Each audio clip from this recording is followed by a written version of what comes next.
Bonsoir à tous pour ceux qui c'est le soir, bonjour pour ceux qui c'est pendant la journée. Je tiens encore à vous dire bienvenue et merci pour les questions que nous avions reçues. Et nous sommes en train de répondre petit à petit à toutes les questions dont chacun a essayé de faire comprendre, de poser.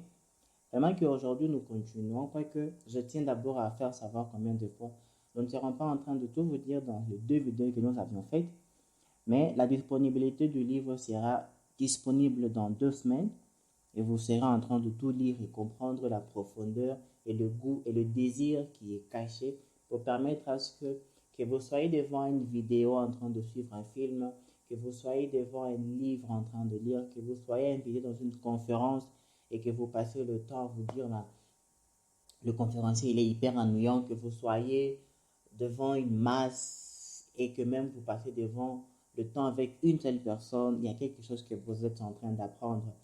Et aujourd'hui, on va essayer de parler sur deux autres éléments un peu qui vont de pair. On va essayer de parler sur pourquoi apprendre avec un livre. Et à un autre niveau aussi, on va parler sur comment apprendre avec un livre. Alors, pourquoi il est simple? Il y a deux raisons que je vais essayer de partager avec vous. Pourquoi est-ce que nous sommes en train d'apprendre avec un livre? La première raison, c'est que nous apprenons d'un livre, nous apprenons d'un audio, nous apprenons d'un film, d'une rencontre avec quelqu'un parce que cette rencontre nous équipe pour ce que nous sommes aussi en train de vouloir apporter. Il faut savoir combien de fois, chacun de nous tels que nous sommes porteurs de quelque chose. Nous sommes porteurs de quelque chose dont l'intérêt ne revient pas vers nous, mais l'intérêt tourne vers les personnes qui sont en train de vivre autour de nous. C'est dans le sens de dire que nous sommes quelque part porteurs, nous sommes un bagage dont le monde a tant besoin. Seulement que nous devons comprendre comment exploiter, comment manipuler, comment gérer ce que nous avons à l'intérieur de nous pour donner cela au monde qui est autour de nous.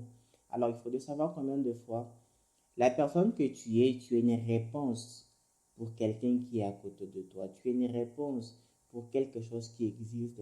Et c'est pourquoi le concept impossible n'existe pas. Du fait que quand on comprend la pièce qui manque et que tu comprends que tu es la pièce dont le monde a besoin, tu comprends que tu es la pièce dont une personne a besoin, le concept impossible n'existe pas. C'est une grande chose que nous devons remarquer. Que vous lisez un livre, que vous suivez un film, il y a toujours quelque chose qu'on apprend. Il y a toujours une influence que tout ce qui est autour de nous est en train d'avoir sur nous. La deuxième chose que nous devons comprendre, pourquoi est-ce que nous sommes en train d'apprendre avec un livre, c'est que ça nous permet de nous rapprocher plus du narrateur, ça nous permet plus d'apprendre encore avec le narrateur, ça nous permet plus de se sentir dans un sens du mentorat. Très souvent, on pense que pour vivre le mentorat, par exemple, le coaching, il faut toujours être avec la personne en face. Mais dites-moi, quel jour on aura encore à rencontrer Nelson Mandela qui est déjà parti?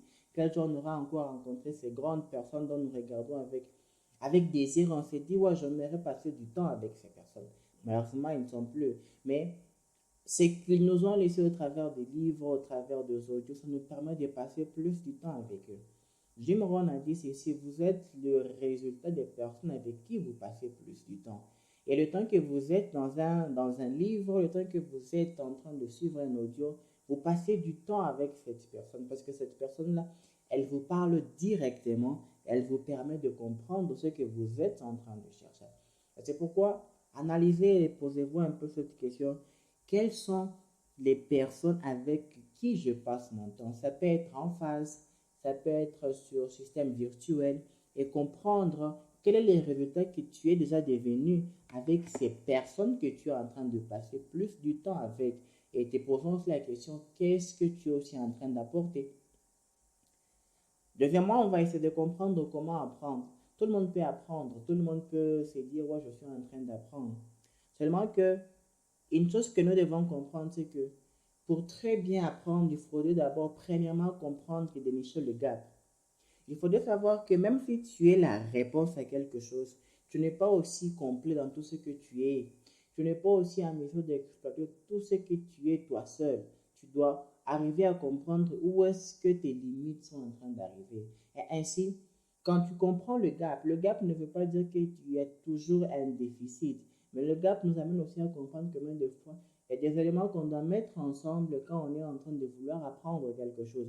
Il y a des éléments qu'on doit mettre ensemble quand on est en train de vouloir apporter quelque chose. Si par exemple tu es un livreur de pizza et que tu veux le faire avec le temps, tu dois avoir une moto, tu dois avoir un transport. Et ce qui fait à ce qu'un livreur de pizza met au même niveau le concept de transport qui permet à ce que la livraison elle est rapide, elle est efficace. Alors il faut que tu parviennes à dénicher le gap que tu as.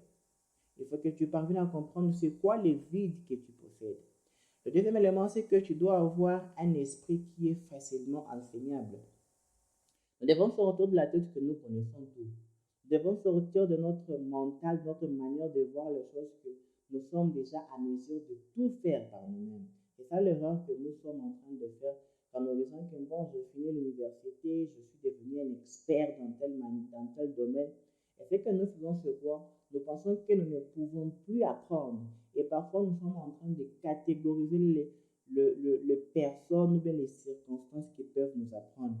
Il faut savoir ceci. Un esprit créatif et intelligent, même dans ce qui est stupide, est à mesure d'apprendre quelque chose.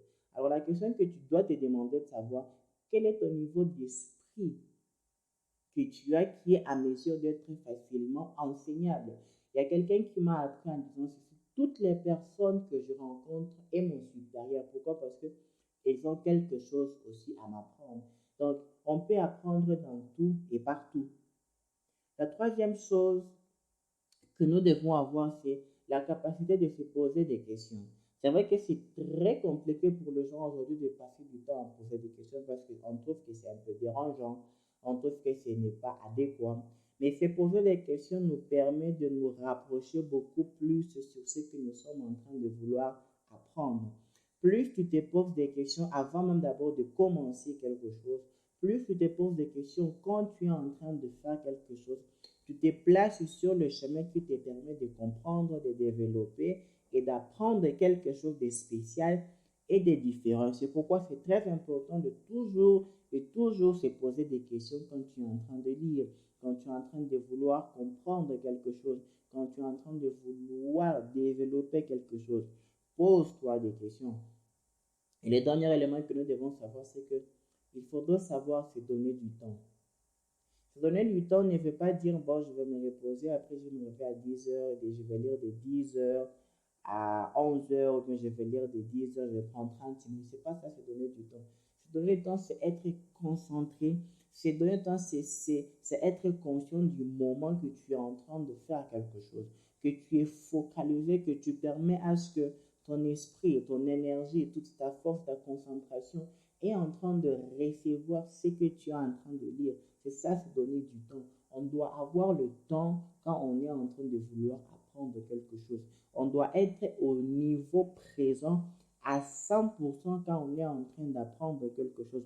On n'a pas besoin d'être là pendant 1 heure du temps, mais l'esprit peut-être il est quelque part. On n'a pas besoin de vouloir apprendre quelque chose, mais on est en train de projeter déjà quelque chose. Non, on doit vraiment être là parce que l'impact de tout ce que nous sommes en train de recevoir, on doit être conscient de chaque élément qui est en train de se passer à l'intérieur de nous. Et plus on est en train de grandir par rapport à ça, ça nous permet de développer et de comprendre encore quelque chose d'important dont nous avons besoin. Je finis en disant ceci, il est important de lire, il est important d'apprendre parce que le monde dans lequel nous sommes en train de vivre aujourd'hui a tant besoin de ce que tout un chacun de nous est, sommes porteurs, sommes en train de garder. Mais quand nous pensons que nous avons déjà appris tout, quand nous pensons que nous avons déjà atteint le terme, quand nous pensons que nous sommes dans tout ce que nous sommes en train de vouloir faire, nous avons déjà échoué. Et c'est pourquoi il est très important d'apprendre aussi sur le sens de la discipline. Parce qu'un esprit discipliné, une personne disciplinée, c'est comprendre quand est-ce que je dois agir dans telle catégorie, quand est-ce que je dois agir de telle manière et quand est-ce que je dois faire ceci. Du reste, portez-vous très bien, nous venons à peine d'arriver à la fin. Amusez-vous très bien. Nous continuons à répondre aux questions que nous avions été posées. Et s'il y en a d'autres, nous serons toujours en train de répondre à toutes ces questions. Du reste, prenez un bon livre, prenez une très bonne vidéo et amusez-vous très bien.